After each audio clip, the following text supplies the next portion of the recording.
મિત્રો નુકસાનીની વાત કરું તો નુકસાનીમાં મારી પાસે આંબાવાડિયામાંથી એકત્રિત કરેલ આ કેરી છે.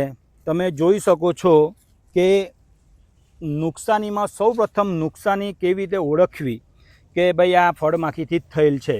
તો ફળમાખીમાં શું હોય છે કે માંદા ફળમાખી હોય છે એ કેરી છે, કેરીની જે આ સપાટી જે છાલ કહીએ એના નીચે ઈંડા મૂકે છે, જે આપણે જીવનચક્રમાં જોઈ ગયા.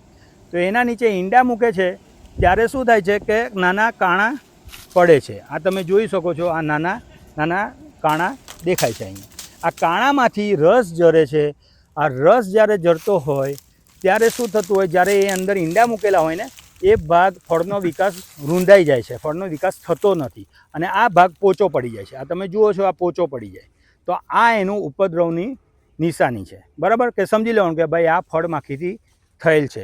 એ વખતે તમારે આંબાવાડીમાં ચેતી જવું કે ભાઈ મારા આંબાવાડીમાં આ રાક્ષસ આવી ગયો છે, હવે એને નિયંત્રણ કેવી રીતે કરવું. તો આ પહેલું સ્ટેપ છે નુકસાની ઓળખવાનું, બરાબર, કે એને કેવી રીતે આ ડેમેજ છે ઓળખવા. તમે જોઈ શકો નાના નાના કાણા પણ દેખાય છે એમાં, બરાબર. જો બીજી નુકસાનીની વાત કરું તો ફળમાખી છે એ શું કરે છે, એના ઈંડા આપણે જે રીતે વાત કરી કે ઈંડા ફળમાં મૂકે છે.